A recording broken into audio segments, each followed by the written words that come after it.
Então vamos lá? Bom, como vocês já sabem agora, né, eu tenho a plataforma de investimentos lá que é a IsaX, e essa semana apareceu um cliente com uma coisa muito inusitada. Já é um senhor de idade, já rico aí, acompanha aqui o canal há algum tempo, e ele queria criar a carteira mais segura do mundo, né? Ele falou que não queria uma carteira que fosse extremamente conservadora, ele queria uma carteira segura. E é muito interessante porque, como ele assiste aqui os vídeos, ele já tinha uma noção de investimento muito grande. E normalmente, né, no mundo dos investimentos, aí, pelo menos pela B3, a gente divide os investidores aí em arrojados ou agressivos, né, moderados e conservadores. Então são esses os três tipos de investidores que a gente tem ali. E aí eu fiquei pensando, então eu coloquei ele ali na caixinha dos conservadores, né? A gente estava conversando com os assessores, o pessoal que trabalha lá na empresa, colocamos ele imediatamente na caixinha dos conservadores. Ele disse, não, eu não sou conservador, né? Eu sou uma pessoa que eu quero optar pelo seguro. O conservadorismo nem sempre é o caminho mais seguro. Eu falei, caramba, que cara interessante. Então assim,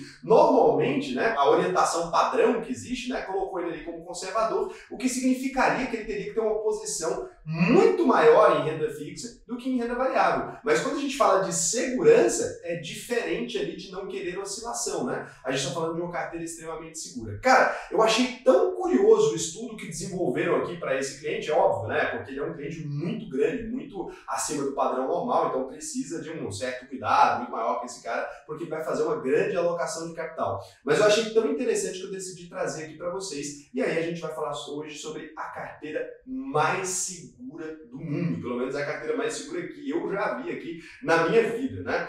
Então a primeira coisa quando a gente fala de segurança, normalmente a gente vai pensar em renda fixa. Por quê? Porque a renda fixa ela não tem ali grandes oscilações e isso acaba sendo considerado pela maioria das pessoas como uma coisa segura. E bom, isso é uma meia verdade, né? A maioria das pessoas pensa ali que a renda fixa então ela não tem nenhum tipo de risco, ela é um tipo de investimento com zero risco. A coisa não é bem assim. O que pode acontecer quando você está investindo em renda fixa é que existem algumas situações ali onde você poderia sim perder todo o seu capital investido, e é exatamente isso que a gente vai falar hoje. Quando você tem o seu dinheiro, por exemplo, numa conta corrente, por exemplo, também do seu banco, né? Você está ali num bancão, num grande banco brasileiro, você ainda assim tem alguns riscos de segurança ali. Se uma instituição financeira quebrar, o seu dinheiro está lá dentro. Você concorda que se essa instituição financeira quebrar, você fica sem dinheiro? Foi pensando nisso que no Brasil criaram uma coisa chamada FGC, é o Fundo Garantidor de Crédito. O FGC ele existe para cobrir ali o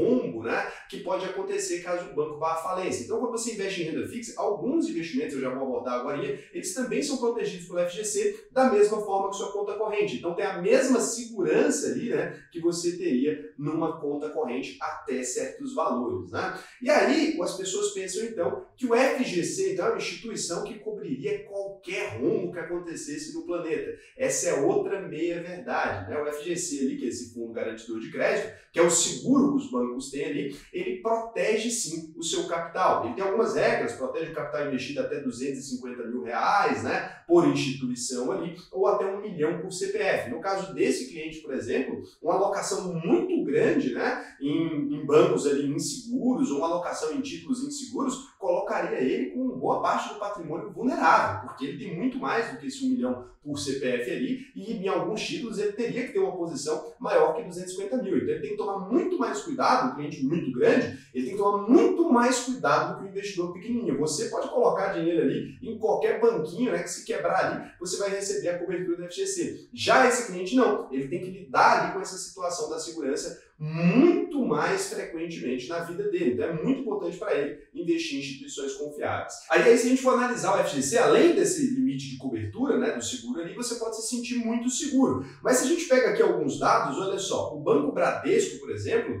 ele tem ali muito dinheiro, né, sob gestão dele ali. O Itaú também, são bancos que têm ali muito dinheiro mesmo, são muitos bilhões ali. Será que o FGC conseguiria cobrir uma proteção dessa daqui? Por exemplo, olhando aqui, né, esse banco, se um desses dois bancões, o mesmo Caixa Econômica, o Banco do Brasil, ou qualquer um desses outros bancos, se eles quebrassem, será que o FGC conseguiria cobrir? A resposta é não. O FGC tem ali hoje, né, no final de 2020, ele tinha 85 bilhões ali, eu sei de cabeça o número, não vou pegar aqui o número de hoje, deve ser um pouquinho maior, um pouquinho menor, mas ali no final de 2020 eram 85,4 bilhões ali de reais que ele tinha na segurança lá. Se qualquer um desses bancos muito grandes quebrar, o FGC não teria ali como abarcar esse risco, como aceitar esse risco e te pagar de volta. Então você está protegido quando você investe ou tem dinheiro em conta corrente de um bancão, mas você está protegido pelo próprio patrimônio do banco e pela própria segurança do sistema financeiro. E por que os bancos decidiram criar, então, o FGC, que foi criado pelas instituições bancárias? O que eles perceberam é que quando os bancos muito pequenos ali quebravam e eles davam cano na população ali, as pessoas não simplesmente desconfiavam daquele banquinho pequeno que quebrou e iam para os bancos grandes, né? O que as pessoas desconfiavam era de qualquer banco. Então, quando aparecia notícias falando, né, tal banco quebrou, isso deixa o mercado em polvorosa, as pessoas deixam de confiar ali nos bancos. E por isso criaram o FGC, porque com o FGC cobrindo ali, né, essa coisa toda, cobrindo ali o rombo dos bancos pequenininhos que quebravam, acabou criando uma segurança muito maior para o sistema financeiro de modo geral. Então é muito interessante a gente entender isso. Então a renda fixa,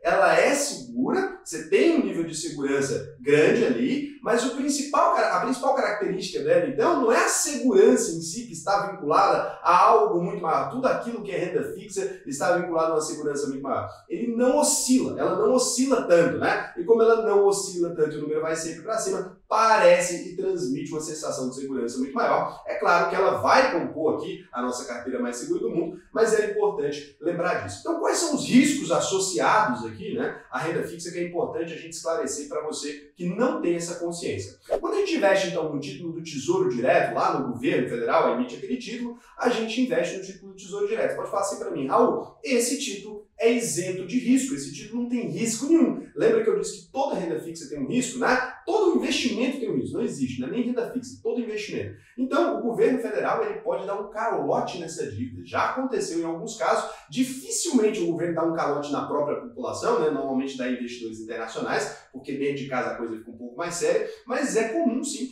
que alguns governos tenham tido problema ali e tenham dado um calote na população ali. Outra coisa que pode acontecer é fazer uma mudança na legislação, ali, uma puxada de tapete, né? Como o governo controla a lei e o governo emitiu o título para você, ele também pode dar uma modificada na lei ali. É claro que isso gera alguns problemas, é claro que isso é algo raro, mas você poderia ali, então, perder sim o seu valor investido ali, ou receber um valor diferente daquele que foi acordado, ou receber de forma diferente daquela que foi combinada, tá? Outra coisa, né, outro investimento de renda fixa ali muito comum, os CDBs, pode acontecer a falência de um banco ali, né, por meio desses problemas, o banco ali às vezes está se endividando demais, se você tem um dinheiro num CDB ali de um banco arriscado, por isso que é sempre importante você acessar aí o Banco Data e consultar o índice de mobilização, o índice de Basileia desses bancos, se vocês quiserem eu faço um vídeo só sobre isso depois, para não ficar muito extenso esse vídeo aqui. Então se o banco falir ali, pode acontecer do CDB utilizar o FGC e fora isso, né, ele quebraria ali, aí realmente teria um problema se fosse um dos grandes bancos. Ou seja, os CDBs eles são também considerados bem seguros, se a gente for aqui, tesouro, né, tá na mão do governo ali, o governo tem a prerrogativa de imprimir dinheiro, dificilmente daria um calote,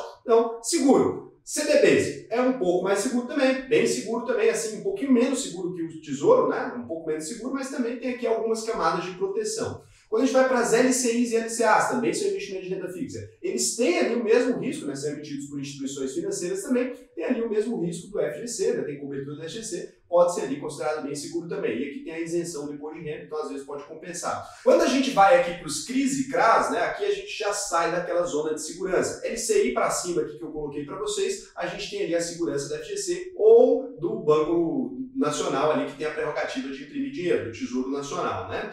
Quando a gente desce desse nível aqui, aí a gente está indo para os CRIs e para os CRAs aqui, são certificados de recebíveis agrícolas e os certificados de recebíveis imobiliários aí, né?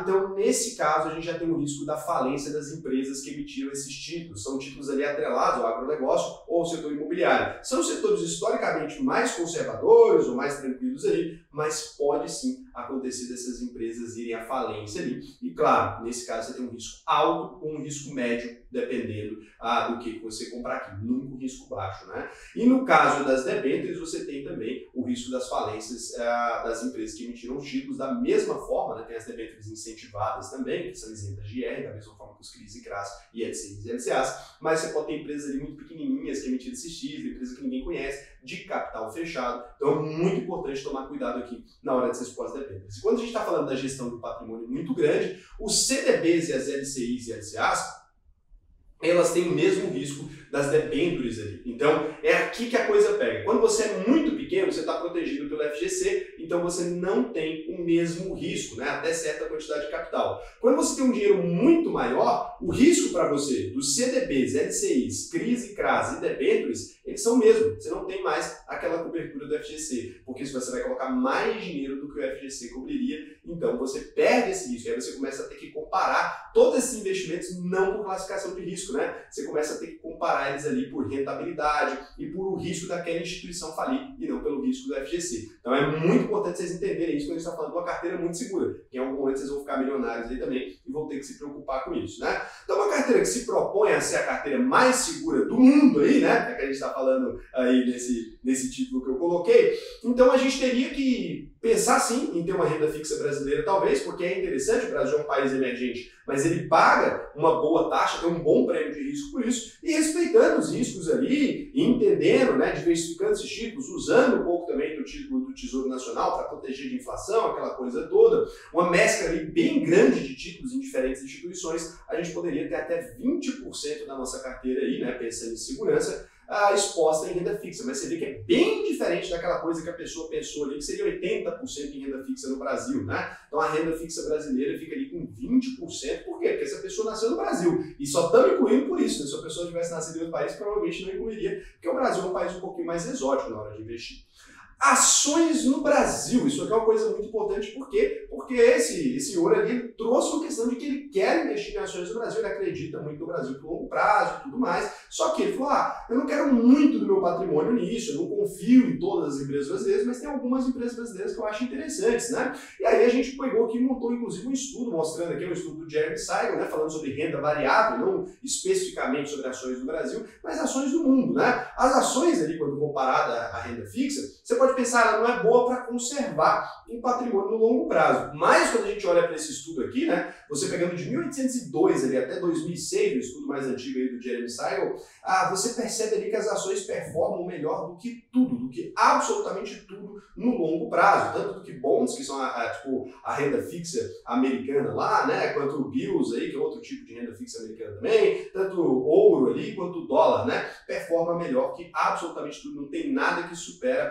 ações de boas empresas no longo prazo. E por que a gente fala que nada supera? Porque é óbvio, né? As empresas estão sempre contratando mais pessoas, criando novas oportunidades. Não tem como uma pessoa que vive ali só de dívidas, ficar recebendo dinheiro de dívida dos outros, rentabilizar tanto quanto a empresa, que pode criar uma nova tecnologia amanhã, que pode multiplicar a renda da empresa por muitas vezes. Então é muito importante a gente entender isso aqui, mostrando isso aqui para ele, que é o ponto de vista que ele tinha que estava certo, né? Então é claro que você tem que ter uma boa exposição aqui em ações brasileiras, se você quiser. E aí o que a gente tem que fazer? Como o Brasil é um país um pouco mais exótico, que tem essas empresas um pouco mais arriscadas, que é um país que tem uma instabilidade jurídica aí, né? Às vezes as regras mudam muito rápido, a nossa moeda aí não tem nem 30 anos. Então assim, uma coisa complicada da gente falar que tem que ter uma grande exposição em ações do Brasil. Então a gente precisa de empresas que vão sobreviver pelo menos 25 anos aí, que é o tempo de vida que deve restar aí para o nosso amigo. Tomara que reste isso tudo aí,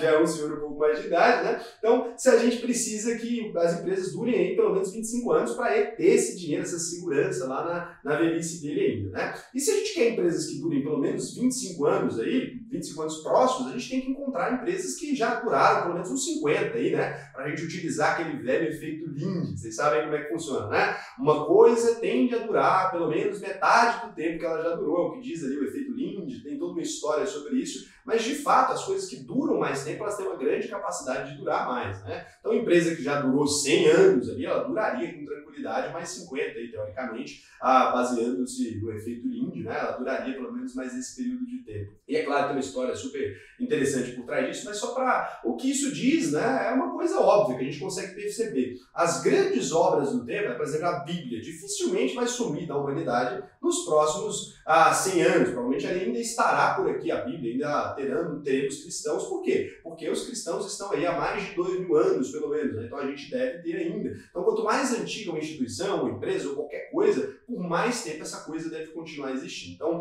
é uma coisa muito simples. A gente pensou aí numa carteira de 10 ações ali, pelo menos, né? Mostramos para ele o estudo e tudo para ele mesmo tomar as decisões. A gente só apresenta as ideias ali e ver o que a pessoa acha, né? Mas mostramos ali, os assessores mostraram para ele uma carteira com 10 ações que são antigas no Brasil, né? Ações aí que já tem mais de 50 anos, né? Empresas ali que têm um faturamento interessante, que têm dividendos, que são empresas que fundamentalmente são boas, mas que além de tudo são empresas mais antigas, por quê? Projetado para durar, né? E nessas empresas, é claro, poderia reservar ali, por exemplo, 10% do patrimônio, poderia ser uma coisa que fizesse sentido ali na estratégia dele, né? Nosso trabalho é sempre apresentar. Lá na ISA a gente apresenta algumas hipóteses, todo mundo holder, né? A gente apresenta ali algumas hipóteses e o cliente, é claro, ele fica à vontade. Então, os fundos imobiliários brasileiros ali também, a gente tinha que colocar. Por quê? Porque no Brasil, né, quem tem mais idade, não adianta a gente tentar mudar isso. Quem tem mais idade acredita naquelas afirmações de sempre, né?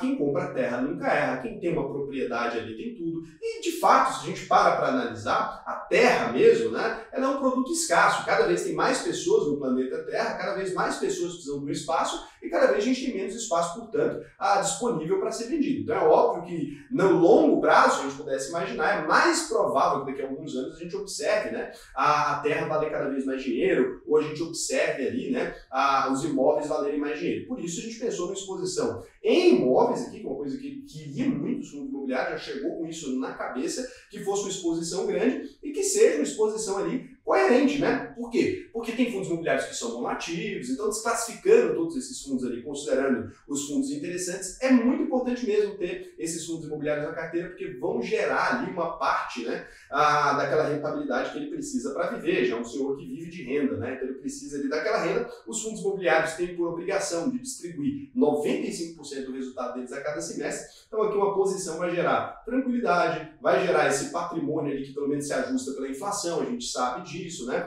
E ainda, como ele tem um valor patrimonial muito grande, vai gerar ainda um troco para ele poder reinvestir, comprar mais ações, comprar mais coisas e aumentar esse patrimônio de alguma maneira, né? Então para isso a gente reservou 20% aqui do patrimônio em fundos imobiliários. E lembrando que os fundos imobiliários eles têm uma diferença em relação aos REITs, que seriam os concorrentes deles lá nos Estados Unidos, se a gente fosse colocar. Eles não podem se endividar, né? Eles são isentos aí também da distribuição, né? Você não paga absolutamente nada na distribuição de dividendos, pelo menos por hora, não vai pagar, né? Nessa reforma escapamos. Então, além dessa isenção, melhora muito a situação dos fundos imobiliários aí, além dessa isenção que tem, porque as ações agora podem passar a ter uma tributação, além dessa isenção ali, a gente ainda tem essa situação onde eles não podem se endividar, uma tranquilidade um pouco maior, e é mais fácil de acompanhar ali, mês a mês, né? Então aqui a gente encerra a nossa posição no Brasil da carteira mais segura do mundo, né? Na ISA a gente não trabalha com investimentos internacionais, mas isso não significa que a gente não deva ter transparência ali com os clientes, informar que eles deveriam sim se expor no exterior, né? E não comprar BDRs, nada dessas coisas. Então,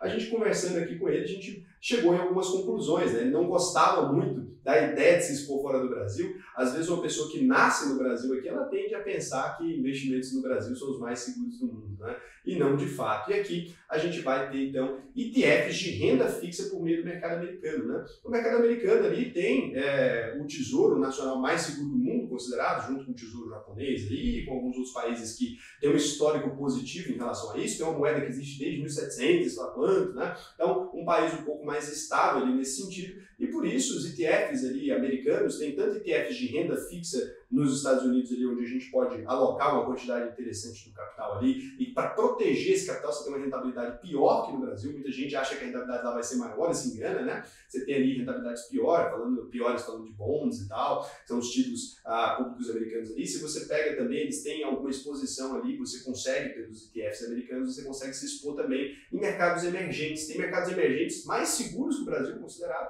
e com rentabilidade melhor. Então, em alguns ETFs aqui você consegue também colocar 20% da sua alocação ali nesses ETFs lá fora, né? E seria muito interessante também você estar ali criando uma espécie de segurança muito grande para quando você já tem um patrimônio, né? Então, tanto ETFs de outros países, quanto ETFs ali americanos, pelo mercado americano, bem acessível, bem tranquilo. 20% aí do patrimônio também para esse tipo de ETFs, a gente já está chegando aí para uma posição interessante. Só que aqui agora a gente chega naquela. tudo isso aqui são títulos do mercado financeiro aqui, então muita exposição em ações brasileiras, renda fixa brasileira e americana, a gente tem algumas coisas. E tá faltando aí essa parte mais robusta. Por quê? Porque se a gente pega ali o ouro e a prata, né, eles já estão com a humanidade aí desde 4.200 anos antes de Cristo, acho que foi a coisa mais antiga que a gente já encontrou, feita de ouro, as joias, né, lá na necrópole de Varna, então que hoje em dia é onde fica a Bulgária aí, você pode ver esse esqueleto aqui já enterrado com ouro, né, em diferentes regiões do planeta, os seres humanos já davam valor para esse metal precioso, então, pelo efeito Linde aí, é muito provável que o ouro continue aí por muito tempo, né? A gente está falando aí de uma história antes de Cristo ainda, a gente está no ano 2021 depois de Cristo, né? Você imagina ainda que 4.200 anos antes de Cristo, cara, não tem nem... É muito tempo, né? O ouro já era ali valorizado em diferentes lugares, né? E ele é tão valorizado e tão escasso, né, que ele é aceito no mundo inteiro hoje em dia. Então, se você vai lá para o Japão, se você vai para a Síria, se você vai para os Estados Unidos, vem aqui para o Brasil, em todos os lugares o ouro pode ser convertido na moeda local com a maior facilidade do mundo. Ele é uma coisa que tem valor tanto no mercado ilegal, né, no mercado de rua, tudo ele tem, e quanto no mercado legalizado. Então, ele pode ser transformado em dinheiro tanto em bancos, né, quando o ouro tem laço ali reconhecido e tudo mais, ou quando ele não tem também, mesmo assim ele vale dinheiro um pouco menos, é claro, né? O ouro que não foi ali comprado de maneira legal, ele tem diferenças, mas ele vale dinheiro. E a prova de que ele é a única coisa que de fato, né, pode ser considerado hoje em dia uma reserva de valor mesmo, é que inclusive os bancos centrais do mundo inteiro compram, né? A gente consegue ver aqui que o Brasil mesmo comprou aí 41,8 toneladas de ouro em junho. Né? Pergunta se eles estão comprando os reais que eles mesmos imprimem, né? Claro que não. O governo mantém o dinheiro dele em ouro porque ele sabe que isso é a única coisa que de fato teria, no caso, na relação com os outros países. Porque ele não tem, né? O governo ele não poderia dar reais para os Estados Unidos, ele não vale absolutamente nada. Senão era simples, né? O país imprimia qualquer dinheiro aqui e colocava. A gente pode ver o que aconteceu com o Bolívar venezuelano, com outras moedas ao longo da história. Ou mesmo as moedas brasileiras, que a gente já cortou aí mais de sei lá quantos dígitos até agora, né? Então, o Brasil está na 10ª tentativa de moeda. Então, dinheiro não vale muita coisa, é importante ter um pouco de ouro, uma reserva ali. E aqui você consegue ver as reservas de ouro dos países, né? Os Estados Unidos ele tem a maior reserva do mundo, e diversos outros países têm grandes reservas também, os países valorizam o ouro também. E se eles valorizam, né, e eles mesmos emitem dinheiro, é porque o dinheiro deles não está tão seguro assim, né? Então, por isso, um patrimônio ouro, em prata, em outros minérios é interessante. Você pode também se expor nisso, tanto por ETFs lá fora, né? Você tem o Itaú, o SLV, o GLD ali, ou os fundos de ouro também aqui no Brasil, ou contratos de ouro. Nesse caso aqui, fica a gosto do freguês, eles têm diversas alternativas que são mais inteligentes ou mais interessantes em algum caso. Eu só acho mais complicado, talvez, a aquisição de ouro físico, né? Algumas pessoas têm, que você tem que lidar com problemas de segurança e tudo, você pode se expor aí a uma situação desagradável, né? Não é muito interessante, talvez, você manter o ouro fisicamente. Mesmo que o ouro, assim, ele fique exposto ali, né, aos governos, a essa coisa toda, ainda é uma forma aí de se expor. Então, ouro, prata, outros minérios, aí você pode ter também aí uma posição de 10% ali, uma carteira extremamente segura, né?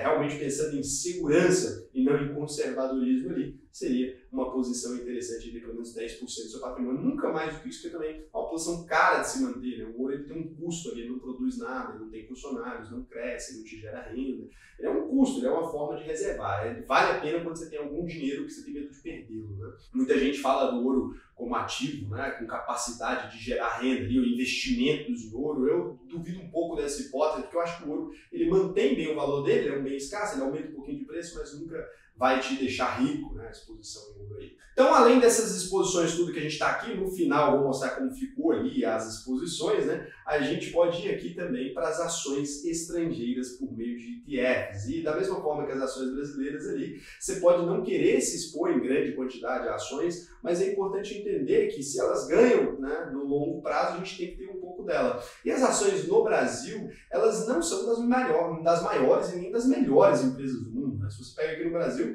a gente não tem uma ação que rivalize ali com o Facebook, nem com o McDonald's, nem com a Coca-Cola, porque o mercado brasileiro é muito pequenininho comparado ao mercado americano. Né? Você tem empresas, nos Estados Unidos, uma empresinha só, que é maior aí que todo o mercado americano, que todo o mercado brasileiro. Empresinha não, né? Mas uma empresa grande ali. E para vocês terem uma ideia disso, eu trouxe esse gráfico aqui que mostra quanto cada país tem do mercado, né, de ações do mundo. E ali você vê os Estados Unidos, né, com 30,44 trilhões de dólares ali, 44,33% de todo o mercado mundial, né? É muita coisa ali. Nessa imagem aqui, você ainda tem o Brasil ali, né? O Brasil não é um país irrelevante nesse aspecto, né? A gente consegue até encontrar ali, ele com um nomezinho escrito ali, 1,34%, né? Mas é um mercado similar a mercados australianos, ou a mercados muito emergentes, né? De países muito exóticos. Uma pessoa investir no Brasil normalmente é uma pessoa mais exótica. Então, nesse ponto aqui, uma exposição no mercado americano e às vezes no mercado asiático, né, se faz fundamental para quem quer conservar, né, o dinheiro ao longo dos anos e para quem quer ter segurança também, até porque a gente vê que você poderia se expor só nos Estados Unidos, mas a gente vê que outros países estão vindo forte, que pode ser que o jogo mude, então é bom se expor em diversos países, né? E por isso a gente pode se expor ali no mercado americano, alemão, japonês, asiático ali de modo geral, até no China, né, dependendo da pessoa e da posição dela em relação a isso, ela pode se expor. E para isso a gente separou ali também 19% dessa hipótese de carteira segura, né, onde você poderia se expor tanto nas empresas mais clássicas ali, que pagam muitos dividendos nos Estados Unidos, como a gente tem ETFs ali com toda essa posição que você poderia montar com uma cota de ETF, só você consegue montar uma posição em empresas seguras, né, já que o objetivo é segurança para não ter que acompanhar o mercado americano, porque ele falou que não gosta de inglês e não quer aprender nessa idade, né, nem quer estudar isso, então alguma coisa que ele consiga entender com mais facilidade é no setor normalmente, né? E lá nos Estados Unidos, por sorte, você tem ali o YM, o DGRO, o NOBL ou o SCHD ali, que são ETFs concentrados mais em diferentes empresas, né? Mas ali você tem empresas que são grandes pagadoras de dividendos, ou mesmo um VNQ aqui, se você quisesse colocar uns rates ali, já tem uma exposição grande de fundos imobiliários, mas pode querer gerar mais renda ainda, né? E ficar com empresas mais seguras ali. Então aqui a gente tem uma exposição toda, mas você deve ter reparado que faltou um único porcentinho ali, um único porcento que não está aí exposto em lugar nenhum, né? Esse 1% seria interessante ali ter um pouquinho de exposição em criptomoedas, né? Você fala assim, nossa, mas uma exposição segura em criptomoedas, cara, 1% da sua carteira em criptomoedas, não pelo potencial gerador de renda, mas sim pelo potencial descentralizado disso, né? Pelo potencial que o governo não poderia bloquear esse valor da sua conta, pelo potencial ali de realmente segurança, onde você conseguiria transformar isso em dinheiro em qualquer parte do mundo. É por isso que os governos não gostam, né, das criptomoedas. Você poderia transformar esse dinheiro numa velocidade absurda, muito rápido, em qualquer parte do mundo, pode enviar esse dinheiro e tudo. Então acho que se a gente está falando de segurança, eu não deixaria de ter aí criptomoeda, principalmente Bitcoin, claro, mas talvez Ethereum, ADA, ou outras criptomoedas ali também, fazer um balanceamento delas, assim, que eu acho que pode ser muito interessante, talvez até Tether, né, para quem tem aí algum dinheiro que quer ter uma exposição que possa ser facilmente transformado em dólar, ou que se mantém ali ao longo do tempo.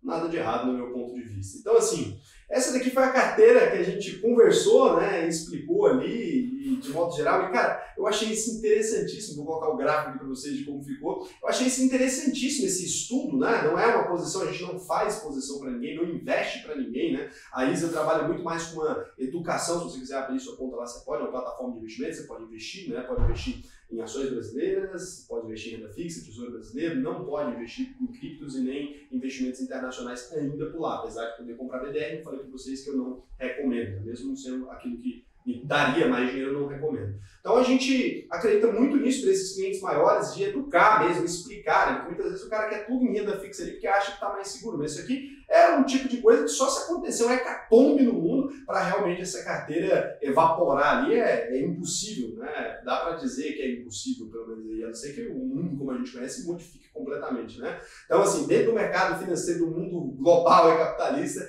isso aqui acho que é o melhor que dá para fazer com forma de segurança, né? Achei muito interessante, que tem um patrimônio interessante ali. Gostou da ideia, disse que vai fazer os estudos dele ali para poder fazer as alocações. Achei extremamente interessante, a gente gostei de trazer isso aqui para vocês. Trouxe aqui para vocês de graça esse case aqui, para você um dia, né, que você vai construindo o seu patrimônio e vocês vão chegar lá, vão chegar nos muitos milhões, vocês saberem aí o que fazer com esses muitos milhões, né, para você poder se organizar ali. Espero que vocês tenham gostado. Se você quiser aprender a investir de verdade, né, por conta própria, fazer análise de ações e tudo, e saber muito mais do que isso aqui, você pode se inscrever na minha escola de formação aí de investidores, né, para você aprender a gerir o seu próprio patrimônio desde cedo e construir aí seus multimilhões. Então um beijão para vocês.